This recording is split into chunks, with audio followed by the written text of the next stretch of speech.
Yeah, Laz Iraiko amle fiokira kubunla. Yeah. Mena fitaovana ho amin'ny fiarahamoniko mba handraisako anjara. Anoratra fotsy mifatsy hoe akory tsoroko tsara.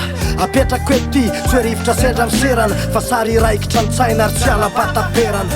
Dia metraka raha iaho fankasitrahana reo akamako, reo ananako fatokisana na eo amin'ny afinina vanako. Tsy nakatambiny ny fampisara amin'ny refion-danako, tsy ireo zay sarina nandalo tsy natsapany fihavanako. Mbola tratry ny heriko, mbola eto foana mirapia, mbola noratra ny adalako se rehetra mampitapia. Yeah, eto amin'ny maika manana didy amin'ireo zandrikely, ketreo foana fa mbola ho tafy io miandry kely lesy. Tsy haniraka ny lavelively ojolona mboto, fa hanana fomba fisainana bonetra tsy andahy randoto. Hoe zako taizaina anatina vazony piarabelona, ny andalana zay ho soratako hoe reo amin'ny fiarahamonina melona indray. Ho atsipiko ampitiavana ho an'izay mandray, androany mba raha-pikasindray no ataontsika ampifandray. Zay tsapo hitondra soratra, natao hitoetra hitondra fiainana, mifanala edy anokatra ny saina mihidy, ho soratana mba iraikitra ny apara no tadity. Zay tsapo hitondra soratra, natao hitoetra hitondra fiainana, mifanala edy anokatra ny saina mihidy, ho soratana mba iraikitra ny apara no tadity. Ho a Madagasikara tsy zatra foana ny anambara, mba ho soratra ny meanatra ny taranaka mapara, mba ho ady hitondra vokany zay nandanina ny ora. Tsy ilaina ho ampiasaina sandry fa iangaliana mora, iangaliana mora ny mefana azy fitiavana, hitondra fiarahamonina vaovao mahay miara-miavana. Zay nambolena any aoriana ny miara-mioty, amin'ny tanjona irina dia irarino samototy. Raha mbola tratry ny heriko, mbola eto foana mirapia, mbola noratra ny adalako se rehetra mampitapia.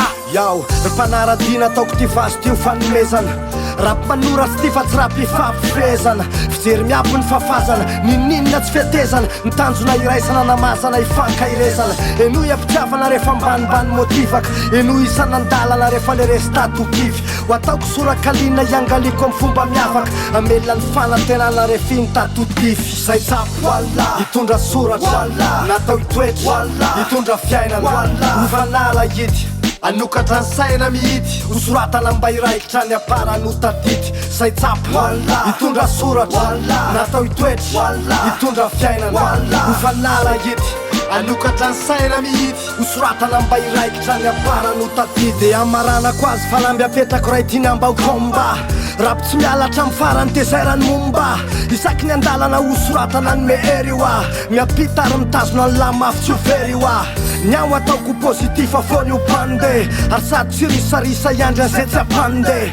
Asa soratra mety hitondra fandrosona, na pitiny kely defa izy, na kely ary defa izy. Zay tsapo hitondra soratra, natao hitoetra hitondra fiainana, mifanala edy anokatra ny saina mihidy, ho soratana mba iraikitra ny apara no tadity. Zay tsapo hitondra soratra, natao hitoetra hitondra fiainana, mifanala edy anokatra ny saina mihidy, ho soratana mba iraikitra ny apara no tadity. Yeah, nataoko ty raha kiry ty atolotra manokana ho an'lahy, lay tena miaino ho an'izay nanampy ho amin'ny fianakaviko. Yeah, ho amin'ny manodidina rehetra, na ny eto akaiky na ny avy lavitra. Yeah, Laz Beauty Hotea.